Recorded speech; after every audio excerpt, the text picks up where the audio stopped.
Okay, here we go. Hi, y'all. I am very excited this evening because I am interviewing Adalgisa Viola Ronda, and she is a doctor working for an NGO in Mozambique.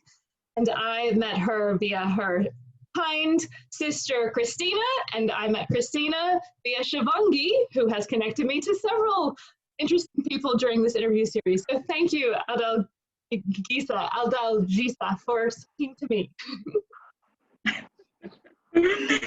Thank you, Alexander. Adalgisa Viola Ronda from Mozambique, and I work like for 15 years old, 15 years for the health sector. 5 years I was working in a city in Mozambique, and for 10 years I was working in Nampula province for the NGO that I'm working on till now, but now I have moved to Maputo again, to the southern part of Mozambique. Yes, and I'm excited to be here with you. Thank you. Yes, me too. And that is the, I think I was just reading a little bit, that is the biggest city in Mozambique.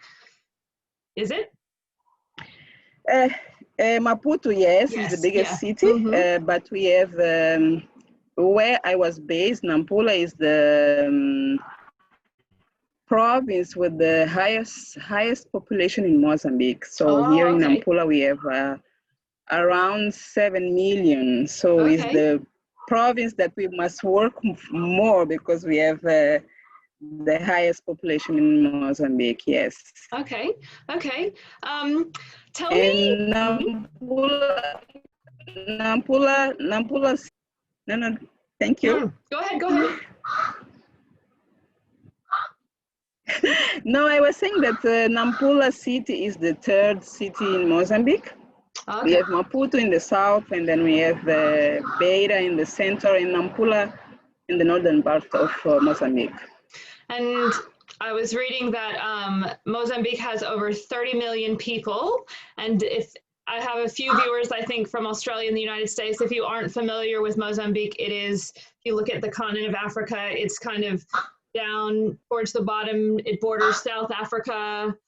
It borders quite a few countries, actually, Malawi and Zambia. So it's kind of on the east and the south of the continent of Africa to kind of fragment. Yes. And from the northern to the south, we have the ocean. Yes, I saw that. So we have quite a large. Yeah. Yes. You've got a lot of options. And now where I am now, yes, I can see the beach. Oh, really? Are you serious? You can see the beach right now. Can you show me? Yes. You're at the beach. Oh my gosh. Oh my goodness. Wow. Yes. That's lovely. Oh my goodness. Now I am at the first capital of Mozambique. Mozambique Island was the first capital of Mozambique country. So it's a good coincidence. Yeah. You are in a nicer place than my bedroom. Yes. But I have a nice view as well. Yes. So tell me, I'm curious about what it's like, because I was just reading briefly about Mozambique before we started talking, but what it's like to live in Mozambique, and also what, so if you could tell me that first, but then also what led you to pursue a career to be a doctor? I really love to be here. Mozambique is a good country to live. We have, although the weather sometimes it's not quite the appropriate, because it's most of the time is hot and sunny. So when you move southern parts, you can feel a little chilly, cold, but when you move to the northern parts, it's hot. Yeah. And sometimes we say that maybe the time zone is a bit different, because Yeah. when you are in Ampula, where I am now, the sun in the it comes out at like 5 now, Mm-hmm. 5 a.m. Mm-hmm. But in Maputo it's different.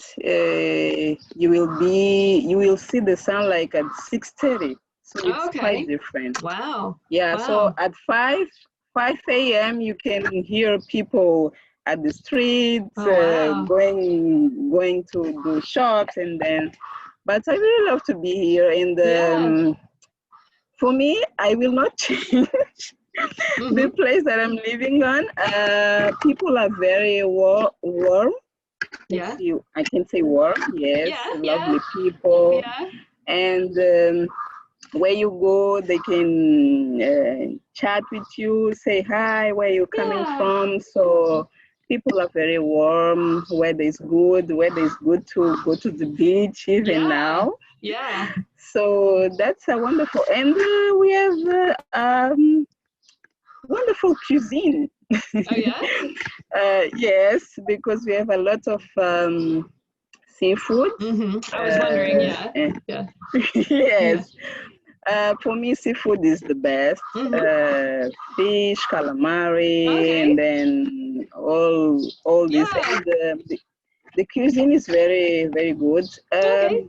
I, I can say that from Maputo to Nampula, you see quite a difference, because in Maputo, in the southern part, they usually cook with the peanuts, coconut. Mm. But when you move to the northern, it's more coconut and seafood. Okay. But in the southern, it's more veggies, leaves. So you Mm-hmm. see this difference, and the culture is it's also very interesting. Yeah.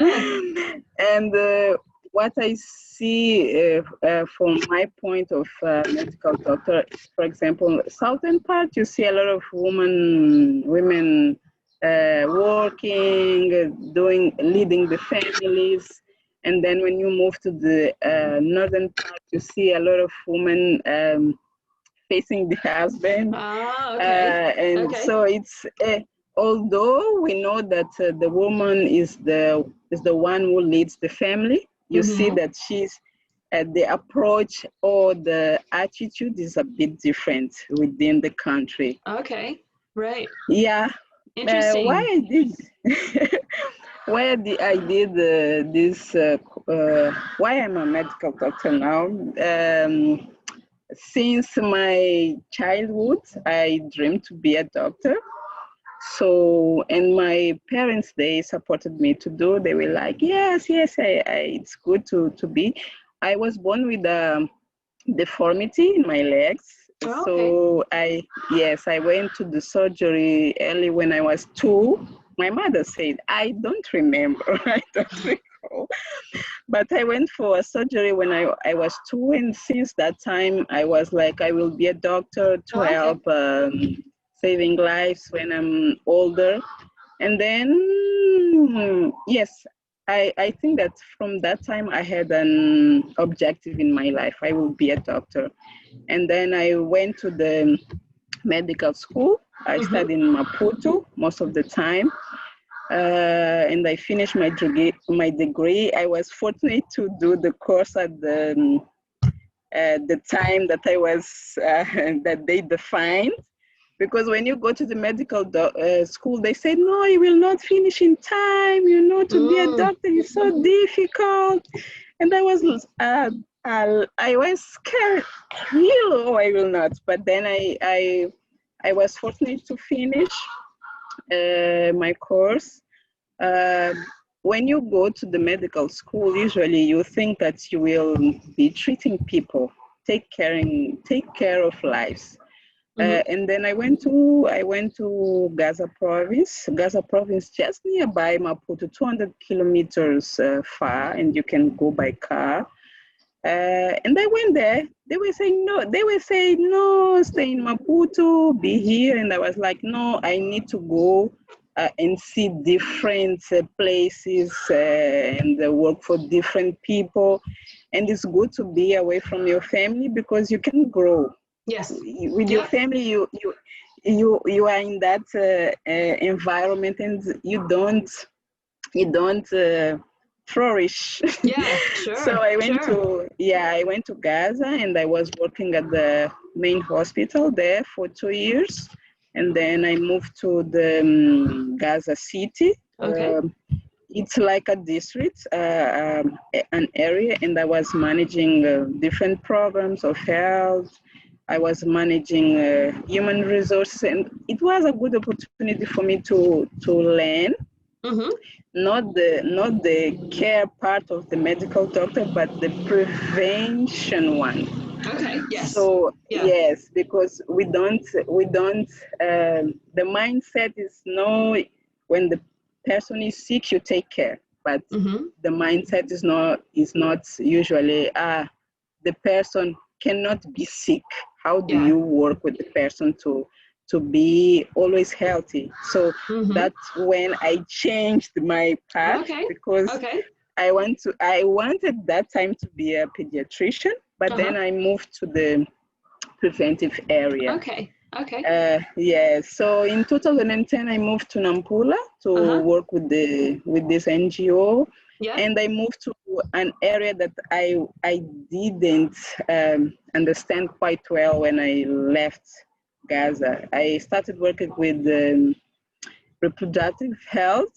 Yes. It was like a new different area, approach, strategy, how to do. But I can tell you that now that I will not change my area of work, because what I realize is that I work a lot with women. Yeah. I can change women's life, because when we see the woman, we see in our perspective, we say, no, she must study, marry, have children, take care of the house, and take care of. And some of the women, they drive their life like that. No, Yeah. I will study, and I will marry, and I will take care of my parents, my family. But in my area, I can touch lives and say, okay, you can do a bit different. You will marry when you want, if you want. Right. You will have children when you want, if you want. And I learned how to work with that, because usually women they have a lot of social, how can I say in English, parents and families and friends, they press a lot women to be a lot of a woman. obligations. Yeah. Yes. Yeah. Yes. No, you are married. Why don't you have kids? It's time. You're losing time. Right. And then I can work with them to say, okay, you are married, but you can have your kids when you want. Yeah. Yeah. Yeah. Okay? Take your time to find what you want in your life, because we are driven by parents and by husband and by society, but you can be someone, and you must understand that to be someone is not a bad thing, it's you. Yeah. So yeah, interesting. So I'm so curious. So how would you say a lot of women in Mozambique have children quite young? Yes, quite young. Like And how old? Like 25? No. Earlier. All right. Okay. Here, it's like, okay, when you are 25, they say, do you really can be a mother? So, yeah, that's a pity. And you can see kids like with 11, with kids, or with one kid with Is it common 11. to see an 11-year-old girl Pregnant. with children? Really? Yes. Right. Yes. Yeah. Right. Sometimes 11, but mostly the average is 15. So 15, they said, no, I had my first child when I was 15. Right. And then you say, why? It's like, no. Why? Yeah. So my I can say that my objective of life is to touch women to change this path. You can have children when you want. And I met a girl yesterday. She was really convinced. No, I will not have children with 19. I will wait like 25, but maybe 25 is a bit early. And it's good when you met a girl. She's 16, and when you meet a girl that's 16 and she says, I will have children or kids after 25, you are like, okay, they are changing. But most of them at the rural areas, it's not the right. And the maternal mortality is high because we have women having children at the younger ages, but also older ages. Right. So you will see a woman with 10 kids, and she's still looking for other kids. It's like, no. Please do something for you. So is there a lot of knowledge around birth control and stuff like that? Like, is that or is it just a culture? Is it a cultural thing, do you think? Maybe? We don't talk about birth control. We talk about contraception. Oh, okay. it's a bit is that taboo? Different word. Yes. Okay. All right. Wow. Right. But culturally, it's normal to have kids. Yeah. And I saw you're a mother as well. I think I saw on your Facebook. Yes, two kids. But you see, now I am 40. And are you 40? People are still, oh my goodness. Yes. Really? You were younger than that. And people still asking me, why don't you have the 10th child? I'm like, at 40? No. No. I need to have, And the culture is that please have your kids, and people relate that much with the religions. No, the Bible said that God wants you to have your kids. But what I say when they say that is that, okay, God wants us to have kids, but God wants us to have health. If you are not healthy, how will you raise your kids? And I will not have a baby just to be my baby. I need to give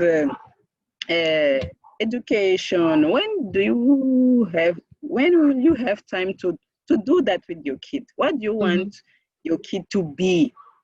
Do you want to have the same path as you, or you want him or her to have a different approach of life?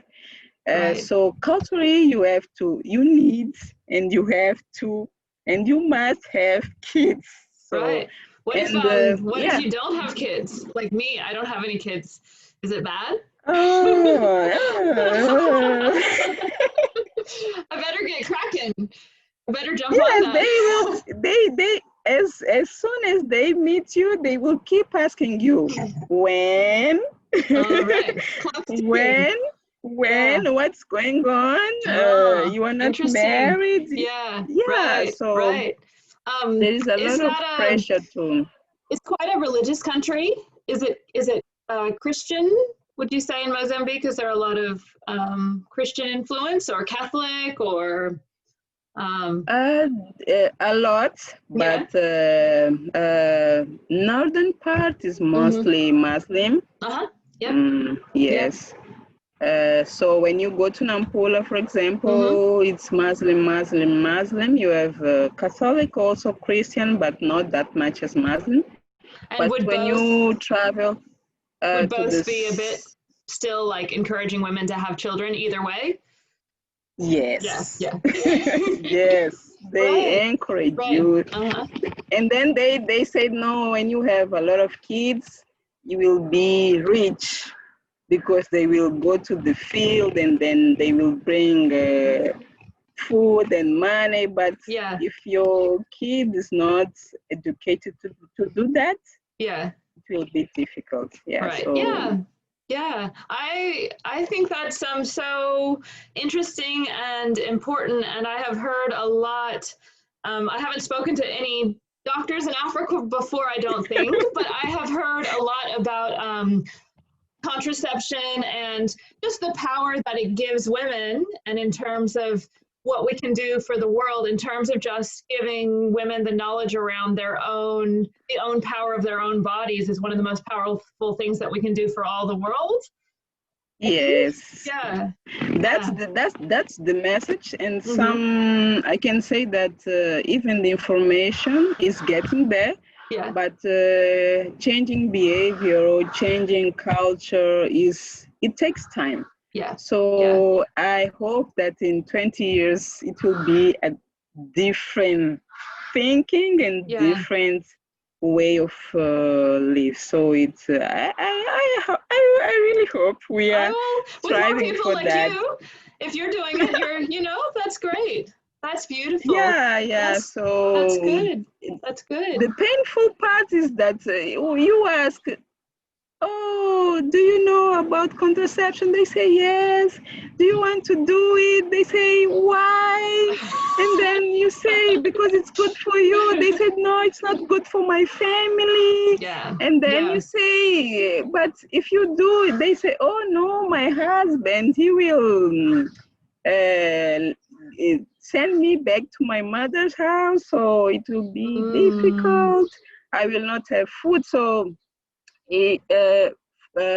although we work on this area, it's important that women are educated. If they are not educated, we will not change. Yeah, so education is something that we need to really work on that. We will work in our area, but education is the most important thing now. Yes. Right. If they're educated, they will move forward, and then they will change. And I am curious because I know I've been reading that there have not been, it looks like a huge amount of cases of coronavirus in Mozambique, or maybe there have, and how that relates to what you're doing, because I would imagine maybe more people are staying at home, more women are in the home, maybe more women are getting pregnant. I don't know. Maybe not, I don't know. But I was wondering about that, like how has your work been affected and what you're doing, and what is happening in the country as a whole. Coronavirus, wow, that's a big history. That's a big story. Sorry. I cannot say that we don't have a lot of cases in Mozambique, because, as you know, testing part is important. And not all of the people have access to testing. So those who have, we have, I think that's almost more than 3,000 cases in all Mozambique. But I, in my perspective, we do have more, but people don't go to the health sector to do the testing, or they don't have, if they go, they don't test because they don't have the condition, and so on and so on. In my area, coronavirus gave us and is giving us a lot of setback. Because women, they some of them, and I can say that we are moving, like most of them, they have the information, they need the services, they know that they need the services, but the health facilities, the health sector is quite close to receive them, because if you go to the hospital, it's like you will get coronavirus at the hospital. Or if you health providers, they are there and they say, oh, if we have less demand to the health facility, we will not be sick. So it's quite, in both ways, is quite challenging, because you lose either way. Yes, either way, because the health facilities in Mozambique, they are not like, you will not see 10 people. You will see like hundreds each day in a Monday or in a Friday, it's a lot of people going to the health facility. So the risk of getting sick is high within the health facility. So they say, okay, I will not go. But health sector is trying to change that and encouraging health providers to see the patients, organizing the flow inside the health facility. But the communities, the people, they must be aware that it's better to not be sick, or it's better if I'm sick, I will go to the health facility, but I will not be like, I will not join the crowd. They need to be organized to be attended at the health facility. Right. In this area of contraception, for me, it's challenging to talk right now because schools are closed. So we have a lot of adolescents and young people with kids going at home. Around.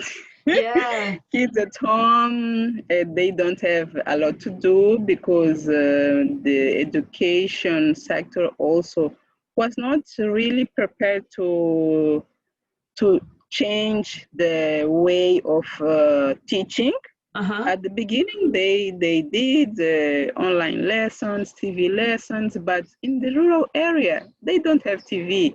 They don't have cell phone. They don't have data to attend the classes. So it's quite difficult. And the teachers, they were not ready to change this classroom approach to online approach. So I can tell you that in 2 months after they closed the school, they are not studying. So we have a lot of young people around. And what are they doing? That's my question. What are they doing? And we have a lot of people who are poor, and maybe the school was an opportunity to be away from that environment and socializing with different people. Now I can tell you that it's worse because they don't have this socialization part, and they don't have this opportunity to go away from that environment. And there is a lot of opportunities to engage in sexual problems and pregnancy and alcohol, because they don't have another activities. So what are we saying now is that in January 2021, we will have a lot of babies. From really, really young kids, you think? Yes. So it's it will be difficult. And although the health sector is really working to empower and share the information about contraception, you can do, you are allowed to do, you can do, but the mindset with coronavirus changed a bit. So people are saying, why do I will go to the health facility? They will not attend me because it's not an urgency.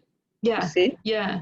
So, and then when you go to the health facility, they say, no, you can come tomorrow. So it's Do you think it's good that schools closed? Do you think did anything else close, or was it just the schools? Do you think that there was something better that could have been done instead, maybe like masks for everyone or something like that? Or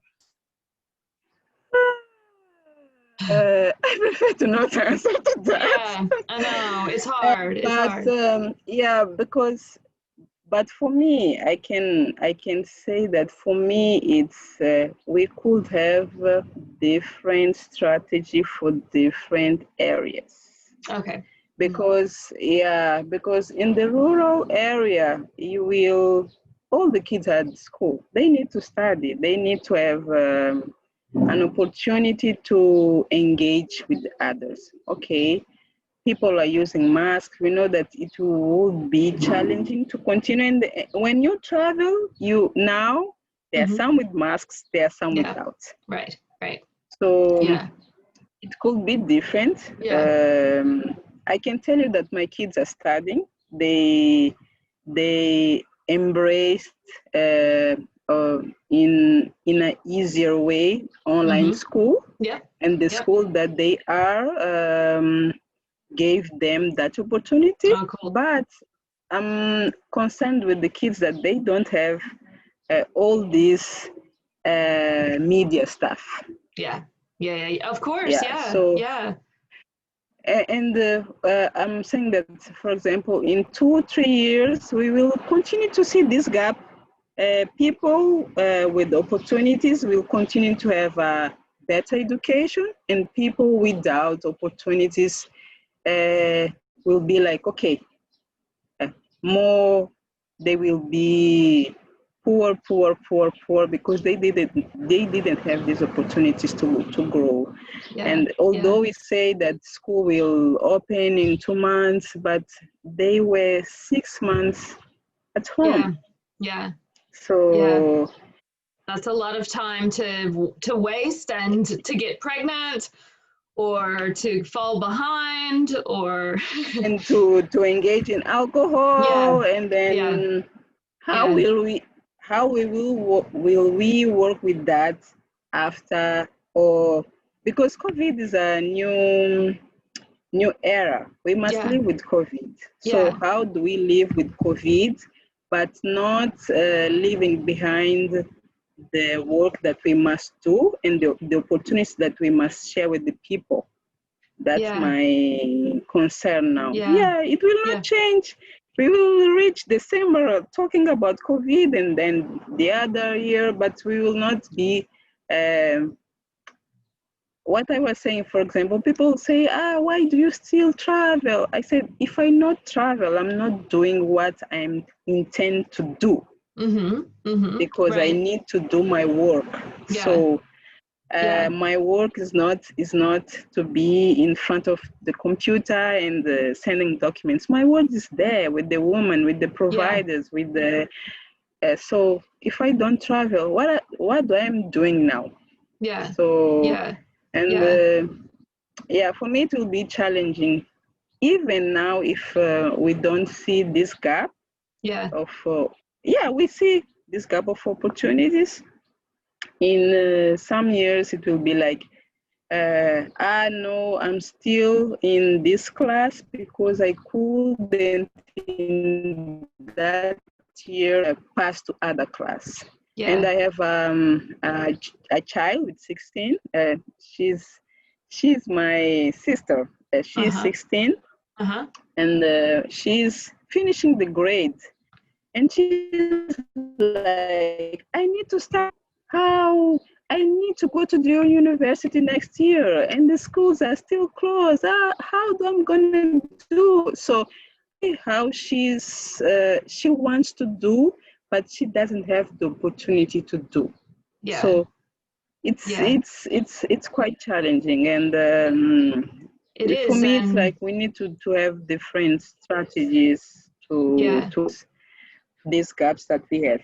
Because I'm guessing that I know that in Australia and the United States, at least in a few other places, there was some kind of financial support from the government. I'm wondering if the government in Mozambique, was there anything that no no No. Is that a funny question?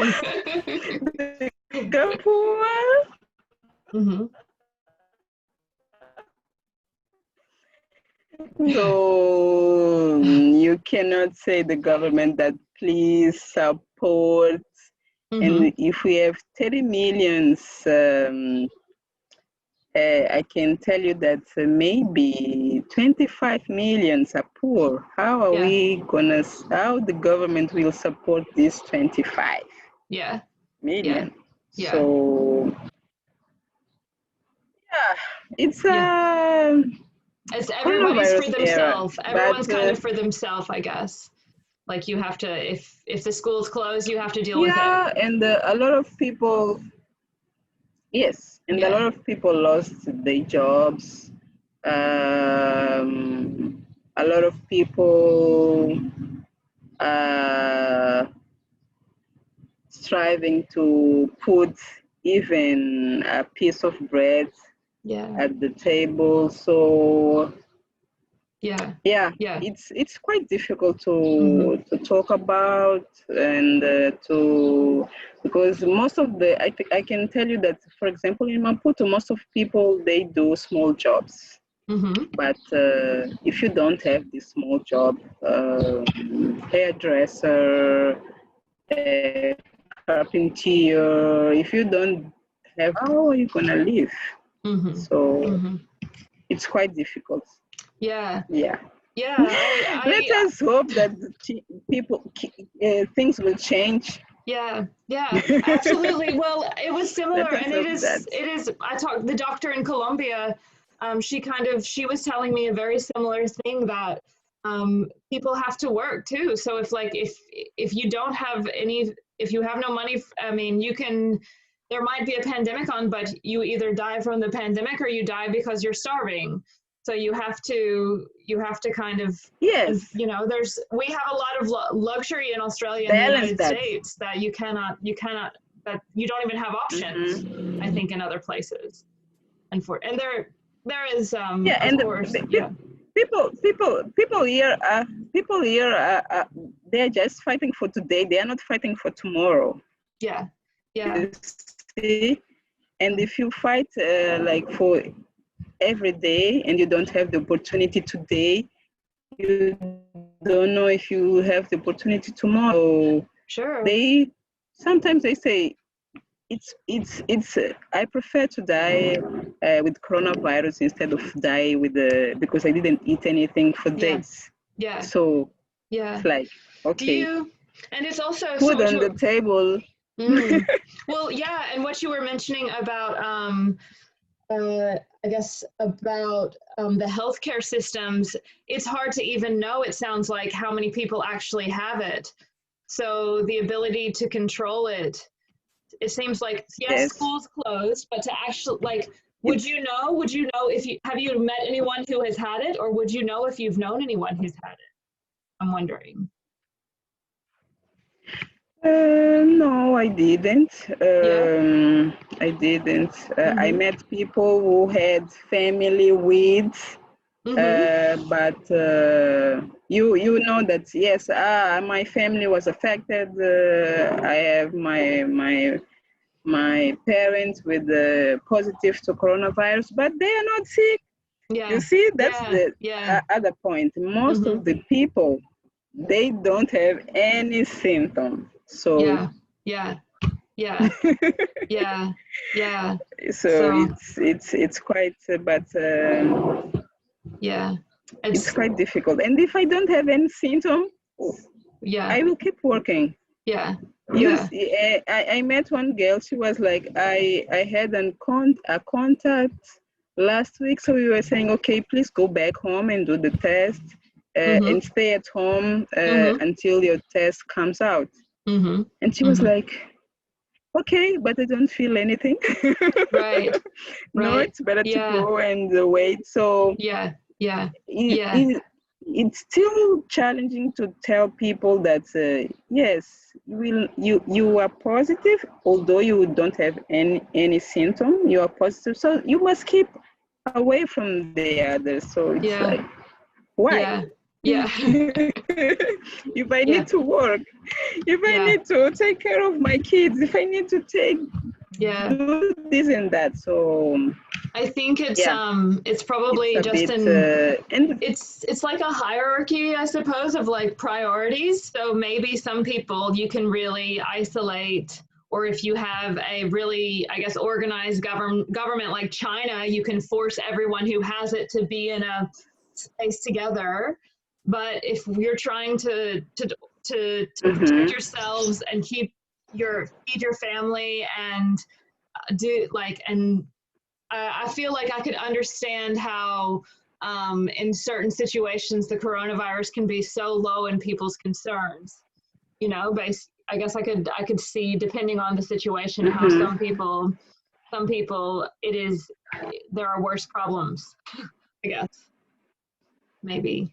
Yes, Yeah, they have yeah. worse problems, and coronavirus is it's like rubbish. Right, right. Because right. I have a lot of priorities, and you guys are concerned about coronavirus, are concerned about masks, but I need to sell crops at the street. Yeah. What yeah, do you say? Yeah. Yeah. Yeah. Yeah. So so it's yeah. yeah, we will need to live and learn how to live with coronavirus, but learn also how to live giving the same opportunities to different people. Yeah, because those who live in rural areas, for me, area, you have a lot of challenges to keep living. Okay, but if you are in an urban area, you have opportunities. You can wear a mask and go to that side and go to that side. On Saturday, it's a girl, a younger girl, 10 years, and she went to a shop. I was nearby the shop, and my friend, she asked, don't you have a mask? She said, oh, my father didn't buy a mask. So what are you doing here? She said, I need to buy bread. And at the top of the window, there was written, no masks. If you don't wear a mask, you don't come in. So it was like, do we allow the kid to go in and buy bread without the mask or not? Yeah. So it's like, what do we do? And we said, okay, please tell your father to provide a mask for you next time. Next time you will not enter the shop. But they must, like, no, I see what you're saying. I see, like, what and I also think, because in the United States, I know that it has become very polarized. It is a very political thing, whether or not you wear a mask. It's not about whether or not you can afford to wear a mask. It's about your human right not to wear a mask, sort of. And it's interesting to hear this type of situation where it's like, it's not, I guess it's not as easy to even have one. And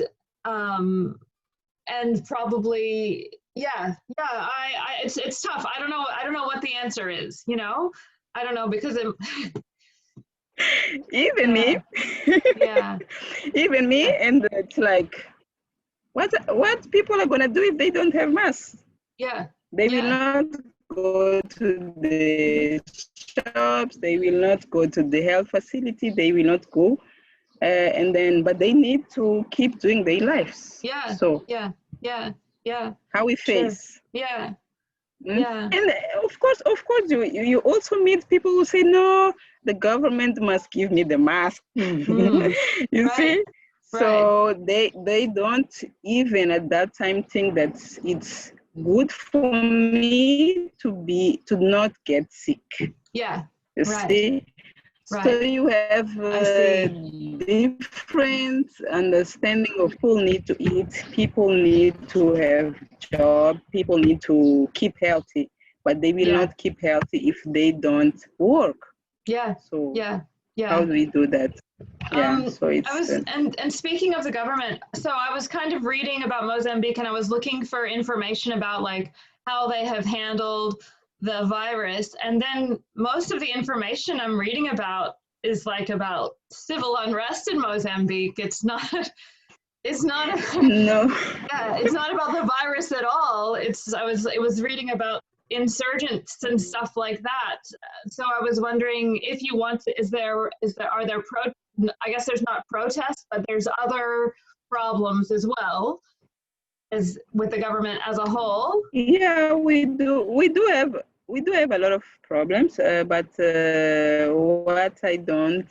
why I don't like media is that they bring the negative things. Of course, the government did a lot of things like bringing a lot of information to the communities, the quarantine for those who have contacts, for those who are traveling, for those who are coming abroad, expanding the testing opportunities, and a lot of information, education of communities to use the mask, to wash their hands, to there is a lot that has been done till now. It's a lot of things. But as I was saying, because I can tell you, please wash your hands properly every time with soap. And some people, they will say, I don't have soap. Yeah. What do I do? So. Yeah. Oh my goodness. Yeah. But right. hope that we keep going and we keep healthy and we can face this problem with them. Yeah. Well, I'm glad you have a lot of hope, and it's been so interesting, Adalgisa, just to kind of hear your perspective and kind of see, like, I guess the different issues, because obviously some things are more important than others, and I can tell you're very passionate about what you do, and I can see why what you're doing is so important. So I'm sorry that it's been such a I guess like a wild time, and I'm sure with the work that you do, you're probably extra concerned because you're trying to women learn how to make responsible decisions, and the way that the world is right now, it is not conducive to women making smart as good of decisions as they might be. So I know you probably had a big year. Yes, they say 2020 is the year. Yes, but I really hope that we good times are coming.